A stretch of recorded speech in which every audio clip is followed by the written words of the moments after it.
let's get started. All right, Vernon, the stage is yours. Okay, I'd just like to thank everybody for welcoming, me at this meeting. Lillian, or I should say Monique asked me to maybe share some ideas that we have, certainly from Ontario here, that would help in what we're all trying to achieve is justice for children and families going through separation. Now, been a firm believer. I've been around since 1995. I've been, I guess almost 30 years, I guess, looking at it. I have testified federal governments and provincial governments on the issues of shared parenting almost 30 years ago. And as you know, getting legislation changed it takes a battle. And again, every time there's an election, the dynamics change again. Yeah. So a lot of the work I do is focused on practical solutions, is what I believe, that there are many issues that require a resolution, and by focusing on maybe some individual things, we start to break our way into getting justice for our children and families. Now, I know you have a meeting, so I'll get right to the point and I'll keep it short. A couple of the things that I've worked on, and are all you people familiar with parenting coordination? Yes. Everybody? Yeah. Okay. I work as a parent coordinator. Yes. I have been court approved as a parent coordinator. I have worked at a supervised access center. I used to be court approved supervised. So one of the things that I firmly believe in from my experience is that parenting coordination is one of the valuable tools, even with legislation, even if there was shared parenting to get the ball rolling, there's going to be problems where an alienator or a narcissist parent is still going to try to destroy the relationship with the children. And so by having a parenting coordinating involved, or a team involved, you're going to resolve one of those issues that's going to minimize the ability of the parents to fight.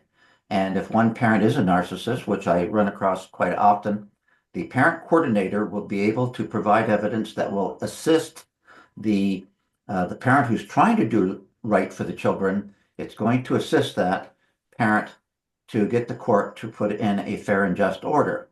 Okay, and mainly on with two ideas is that, number one, the parent coordinator can provide extra evidence, you know, by communication, by with the other parent, with texts and emails, and also the fact that there is a witness with that parent going into the court.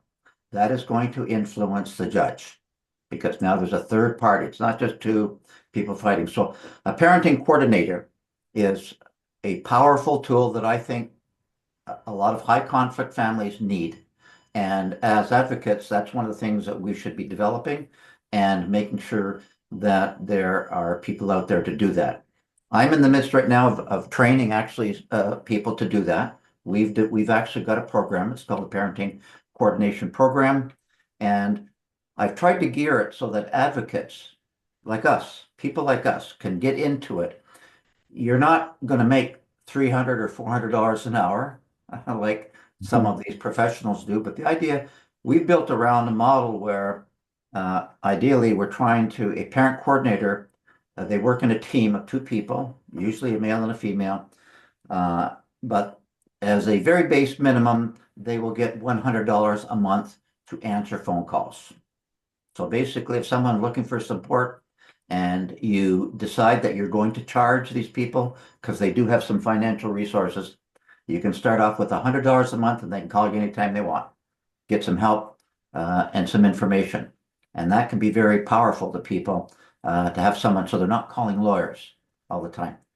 And a parent coordinator, if they're professional over here, they're charging $300 an hour. These are non-advocates. These are people who are out there, PhDs and social workers. You know, the people that want to maintain the industry.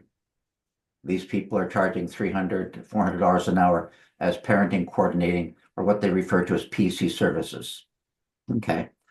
So there is a room where with training, advocates can actually get paid. I got one girl, she's just in her second year, child and youth worker at the university. I'm training her because I helped her family when she was a young girl. I helped her dad get custody of her, and she was so appreciative that it actually motivated her to go to university to become a child and youth worker. And she's Hmm. just completing her second year now. So we have a program and we have a brochure, and I don't know whether you're able to let me share my screen quickly. I don't know if you've done that before. Yeah, I think I can try. Let's see. Give it a I try. think If you haven't done it, I it'll think I have teach to you a make. lesson too, how to share Do you screens there. do you have the share along your bottom there, or I think maybe I have Let to me make look you. here. Let me I think I look might have here.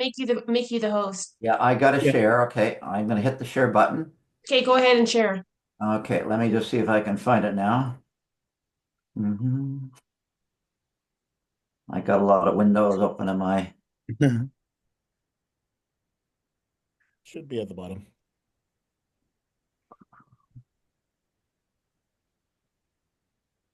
Nice little green thing right in the middle. There you go.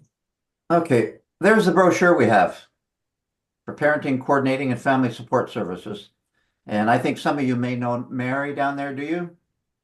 Yeah. Yeah. Mary Kovacs? Yeah, she has a webinar usually every week and what have you. So there's the brochure that we have. Okay.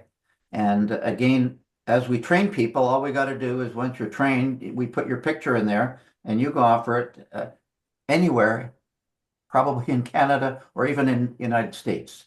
Hmm. Um, Now, obviously, it gets a little bit more difficult cross-border because the laws are a little bit different and people may not be familiar with court process and that. But I can tell you, in Canada, if we're in Canada, anybody that's in Canada can be a parent coordinator for another parent in Ontario or Quebec, anywhere. Okay, because it's all done online. Okay, so there's the brochure, and here are some of the benefits of it that we have. Reasonably priced. Uh, there's no retainer. If you get into some of these PC the contracts that professionals charge, I think the last one I looked at, they wanted $5,000 deposit. Wow. Okay, so basically, to make this, there's no retainer fee up front. Okay, people will start to pay as they go. And here's an interesting thing. With our parenting coordinator, you work as a team. You can pick a male and a female. So usually women may want to have a lady, men might want to have a man because they don't want to see bias. But those two people will work with the two parents. And the idea, it eliminates that bias. But here's an interesting thing. If you have a parent, and if you look down here in this area here, if you have a parent who doesn't like the idea of getting one of your PCs or parent coordinators, they can hire their own if they want. If they want to hire somebody at $300 an hour, that person, they'll pay them directly. That person will become part of that team that's selected from our list of people. And the problem is, or I wouldn't say a problem, but the fact that there is a non-professional or just a parent coordinator on there, this professional coordinator isn't going to be able to screw the family over because there's another person involved. Mm-hmm. Okay. So anyways, this is the brochure that we have. And again, some of the services that can be provided, video recorded voice of the child interviews. Now that's done separate, but these are additional services. But this is our brochure. I can email it out to you to look at, but it's like anything else. Basically, you're getting a team of people which eliminates the bias or allegations of bias and very low cost to work between people. So that's one program. Okay, you can unshare me if you want, because I'm not going to be too long. But that's one thing that I believe that could be helpful. And if there are people out in your jurisdiction or area that would like to be involved, that's something I think that it would help directly for those people who would like to do that, get trained, and actually provide that service.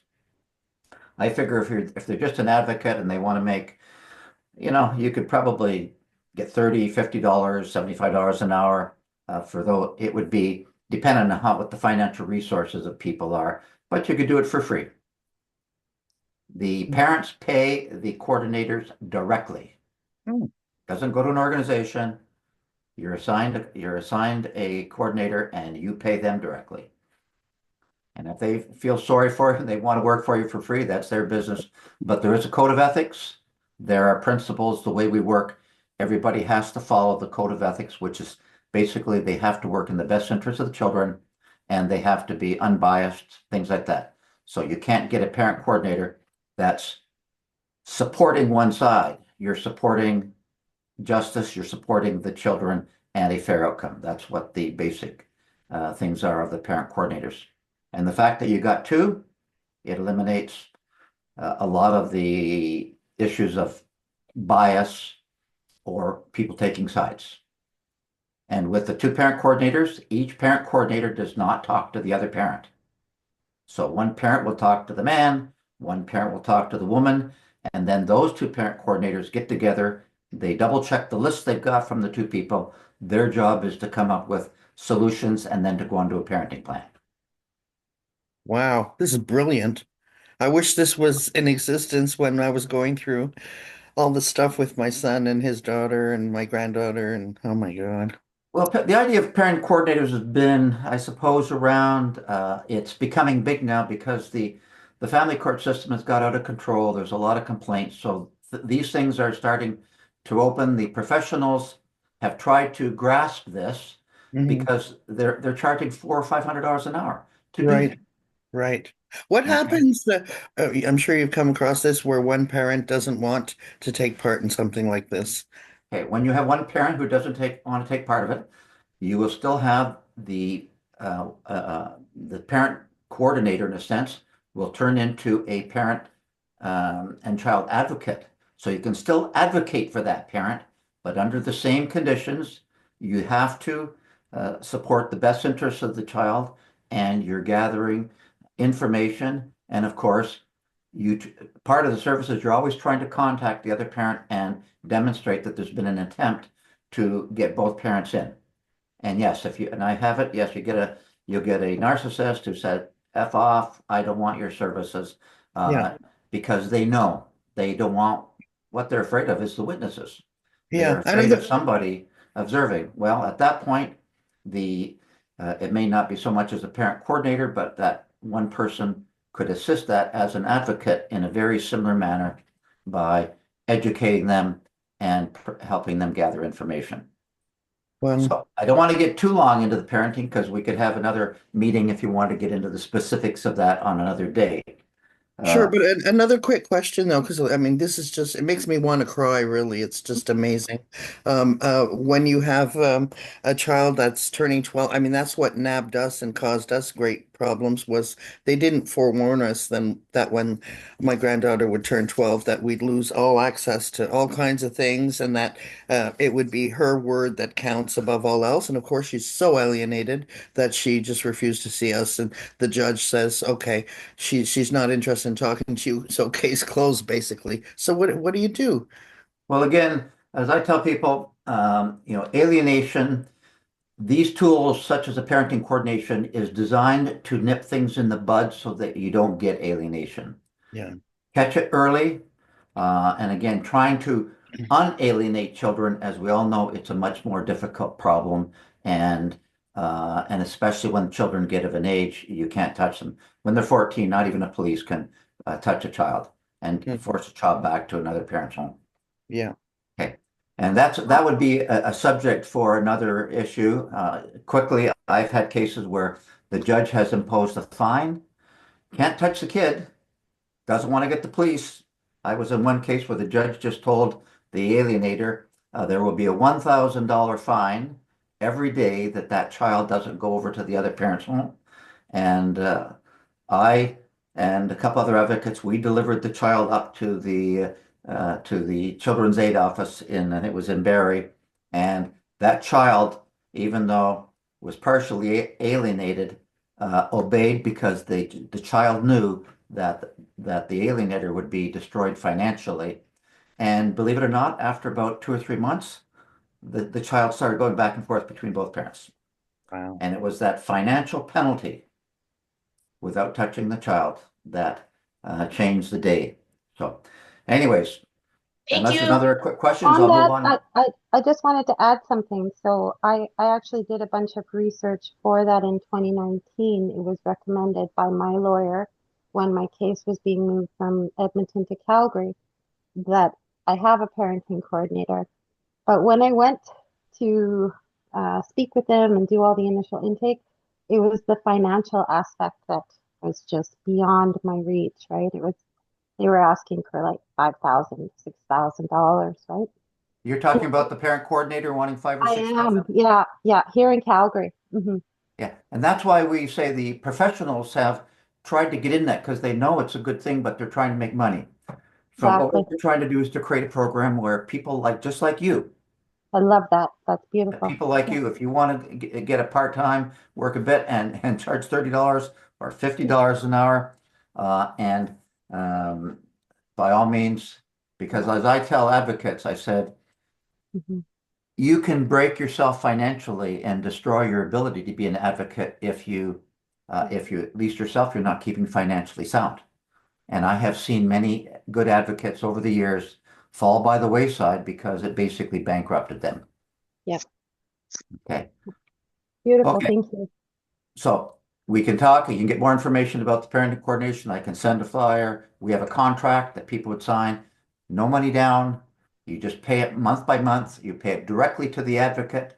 And we start off at $100 a month, and you take as many phone calls as they want. Wow. But if you get into some detailed work, like if you're trying to start to work on a parenting plan, that's when you negotiate, okay, we're going to help you with a parenting plan, and that's extra work. And again, it's up between the advocate, the parenting coordinator, and the person they're helping, if there's going to be money involved. Mhm. You know, I've heard of this only online recently, but in Quebec, it's not something that I came across when I'm dealing with other local parental alienation groups. So I'm just wondering how well accepted it is that you may know of in Quebec or.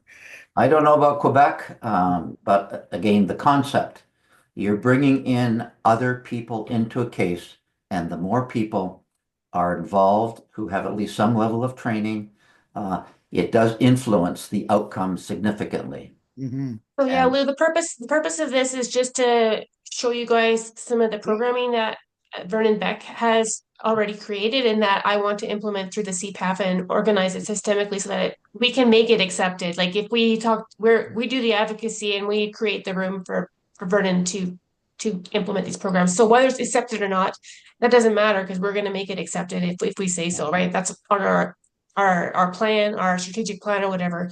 But yeah, I'm bringing Vernon here to kind of provide some information about programming visions that we have for this organization. so parenting coordinating is a tool that's going to help in the overall big picture. It's just one of the tools Yeah, that will it's help one of the in that tools. area.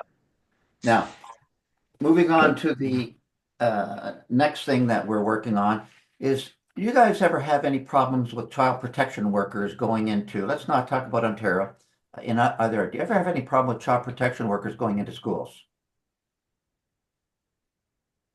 Okay, I'm getting one head there. Christopher, Yeah. you're shaking your head. You're on Ontario though, aren't you, Chris?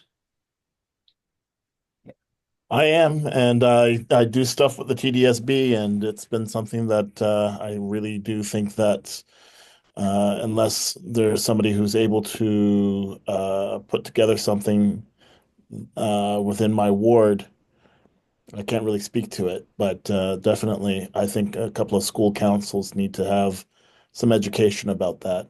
Yeah.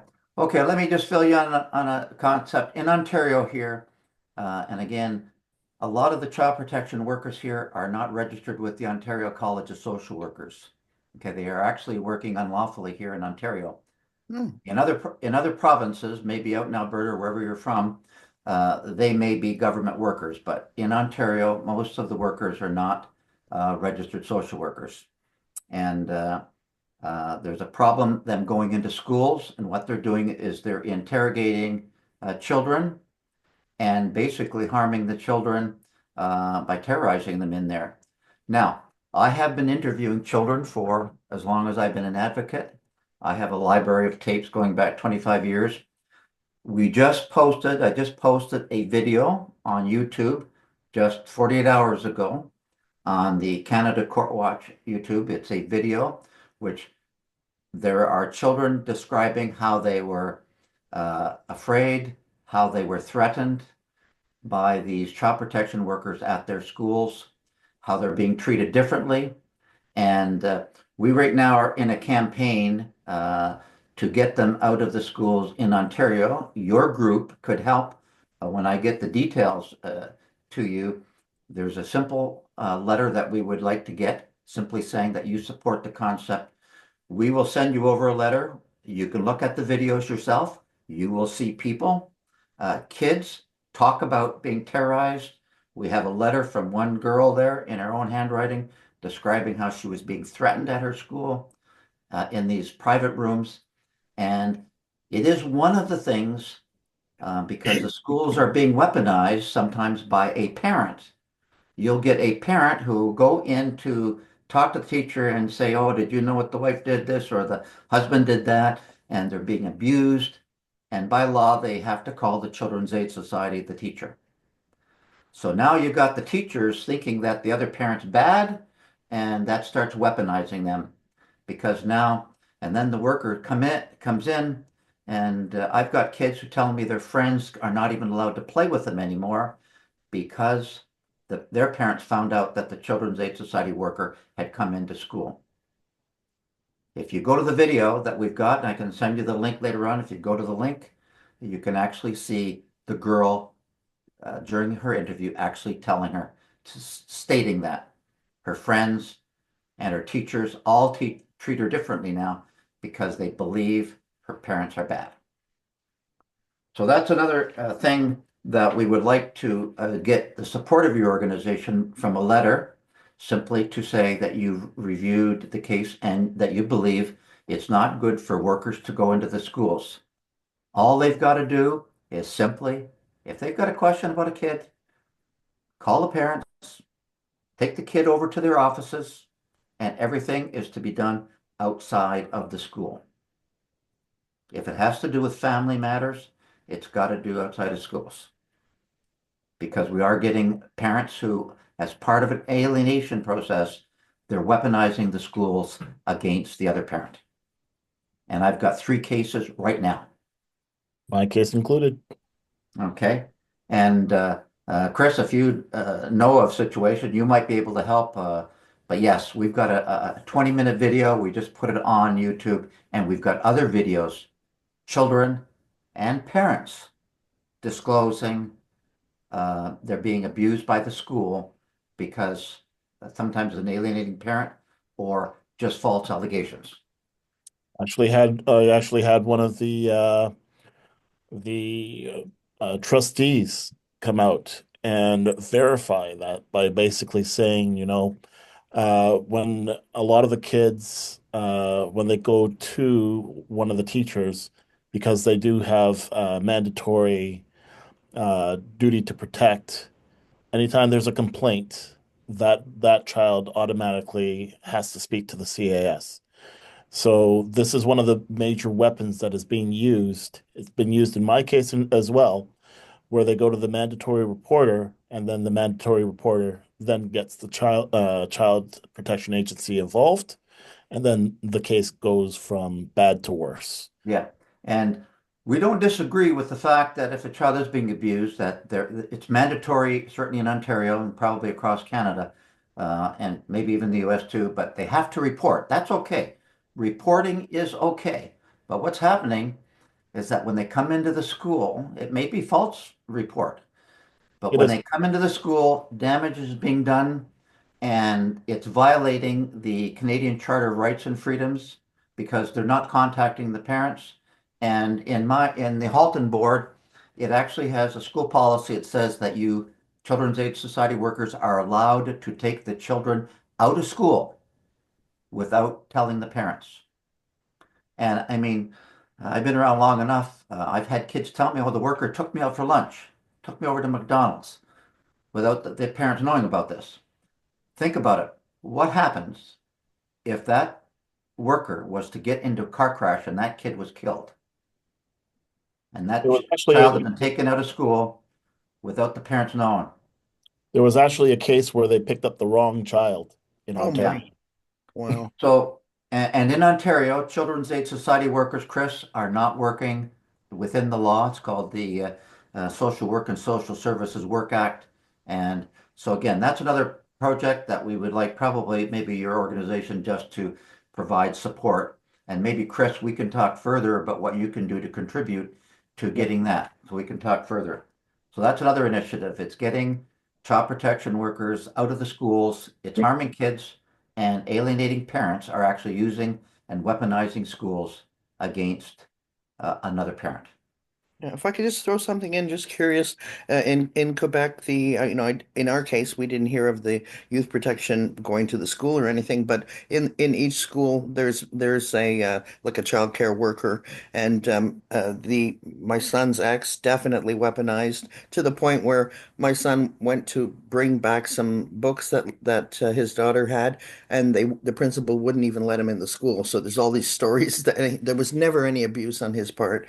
But this is done, so they bypass the youth protection by just going to the childcare workers in the school and weaponizing them. So I don't know if you run into that in Ontario too, or Yeah, we don't have too much of that problem here. I'd be curious to find out a bit more about that. But if you look at the video, Archbishop Baxter is the one that was speaking on it, talks about that, yes, when he was a teacher, they used to put flyers up on the walls saying, if you're being abused, call the Children's Aid Society. And so I've got 3 cases going on right now. And it is something that it's one of the issues that's contributing to alienation in a way. And it's a matter of we have to educate parents, we have to get them out of the school boards, and I'll give you more details about that.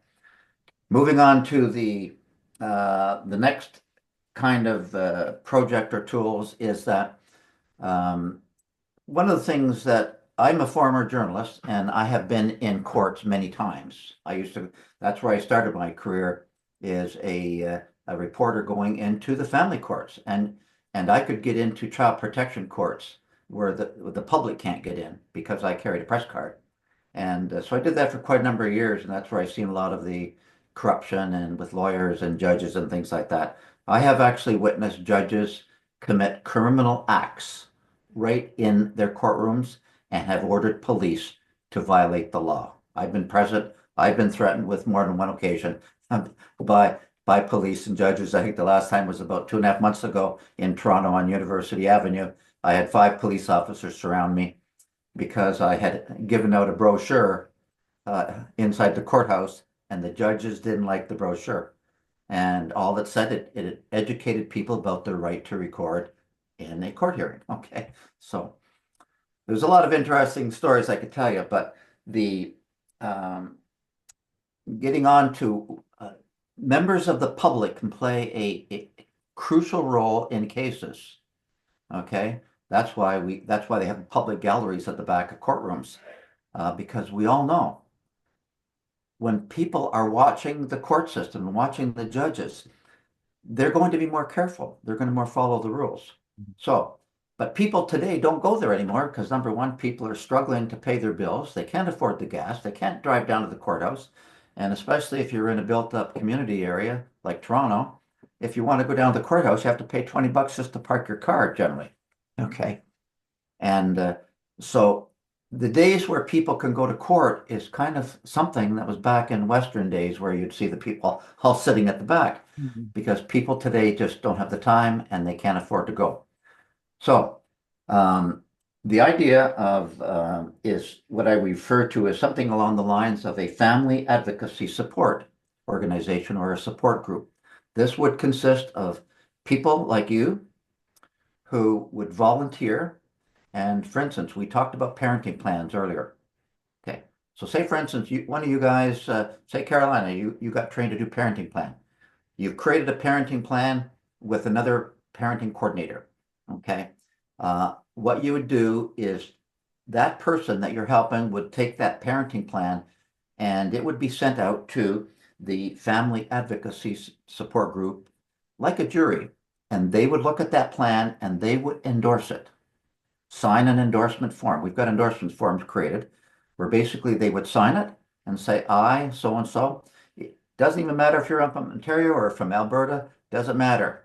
You have reviewed this parenting plan and you as a member of the public approved it. So now that person goes in. He's up against a narcissist and some high-paid lawyer. Well, the bottom line is that the parent who's trying to do what's right has a parenting plan that's done properly, done in accordance with the Association of Family and Conciliation Courts, which is quite recognized here in Canada and in the US. And basically, now the judge is seeing these endorsement forms. And now the judge is seeing, even though there are not people sitting at the back of that courtroom in the public gallery, the judge knows that there are now people who have looked over that document, and as members of the public and as other concerned, justice-minded people, they are approving that as a parenting plan. That changes the dynamics tremendously. Okay. And that's another element that we can do, and it doesn't take any legislative changes. Okay. And along the same line that we're doing is we're just practicing right now. I was in a tribunal hearing just yesterday, an Ontario government tribunal hearing. And I actually attended, not as a member of the public, but when the lady went in to make a complaint about the Children's Aid Society, she said that I was her support person to take notes. And even though it's closed to the public, I was able to get Zoom access to that tribunal hearing. And again, Children's Aid Society workers were there. It changes the dynamics when people who are in there can get members of the public involved. Court hearings. Now we're looking at the procedure, and you should look into in your own jurisdictions, wherever you are. Our cameras our cameras in the courtroom.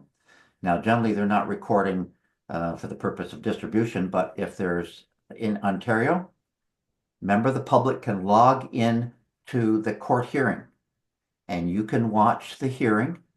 You see the judge on one screen. You'll see the judge there. You'll see the camera, another image of the courtroom, and you'll see the parties get up to the stand and talk. So you, as a member of the public, and the judge knows that you're watching because there's a screen there and the names of people, and you can just put members of the public as your name. The judge now knows that there are people watching that case. And we want to train people where, again, you could go in as a support person to take notes for them. Okay. And you could get trained to do that. Once you get familiar, we always say that maybe a support person, you'll give them maybe $50 for the hour. Okay, but they're there, they're trained, they know what to do, they're taking notes for you, they're going to tell you how you screwed up. They're going to, and of course, in this day and age, you can secretly record it over Zoom if you want. You just can't publish it. But basically, you can help that person. And when the courts see that there is somebody and people watching, it changes the dynamics. Okay. And that's another element of getting justice. And it doesn't take any legislative changes. So you should find out, is there such facilities in the jurisdiction you're in where members of the public can log into the camera system and basically just observe. In Ontario, that's what they're implementing here. And so there are a number of different things, but those are some of the projects that we're working on. Parenting coordination. We would like to get into training. If anybody wants to become a parenting coordinator, it would be good for your organization to be able to know how to do the training. So to be able to do it. But when you do the coordination, you have to follow the rules. That's all. So there's a parenting coordination. We'd like to get assistance simply by way of a letter of support, asking that, and I'll send you over the letter to see if your organization either can write a letter or individually. We've got individual pages where you can sign it and send them back to us PDF. It's just a letter of support to get child protection workers out of the schools. Okay, well, we can put that on our agenda for sure, and then we can probably write a board letter for you. Yeah. If you just send us an email exactly what you want, Yeah. letters of support. Yeah. And as I said, I'll send you over a link to the videos that are on there. Actually, the letter we got, we're preparing a letter right now that will go out to members of the public, and it has a one-page intro, and then it has the form, and you'll see the links to the videos on there. But basically, those are some of the things we're working on, so you guys can think about them, and those are just ideas that we're working on. And so education, we believe that education is vital. Number one, get parents educated early, get them trained to know how to do parenting plans, to know how to, one of the programs or one of the courses, webinars I want to put together, and I want to give these webinars to groups like you, or to get your assistants to put them together, where you're actually teaching people how are they going to be successful in court. And here's another thing that we're going to have. Any of you ever heard about a parental resume? Ever heard that term before? Well, I have, you told me about it. yeah, okay, I've told you about it. Bottom line is that we believe that it looks good on any parent. If you go into court and when you talk about what you've done, if you've taken a parenting education program, and what you want to do is to actually have your own resume.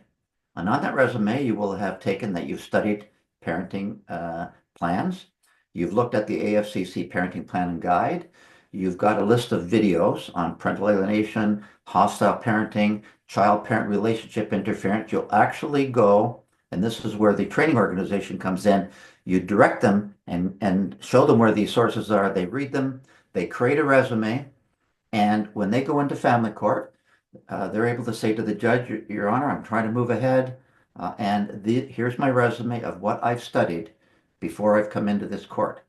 You know, I've looked at this research, that research, I've looked at these videos from PhDs, from various groups, and this is what I've dedicated myself to try to do in the best interest of my children. And then I've got a parenting plan, Your Honor, to go along with it. Okay? And that parenting plan, I've had it reviewed by members in different places all over the US and Canada. I've got 10 people here that have reviewed it. Mhm. And suddenly the dynamics change. Okay? And these are the things that will make a difference when you go into court. So it's all about training and education. So those are some of the ideas and projects we're working on over here. Amazing. That'll be enough for today because I know you got a meeting to go on. So if you have any questions, by all means, I'll take them right now. We got a lot of stuff to do today, so I just put Vernon Beck's email in there. If you need to email him your questions, that would be the best thing to do. We have Yep. quite a bit to do. Thank you, Vernon. You're always awesome. Thank you for what you've done. Okay. I'm gonna stop the recording.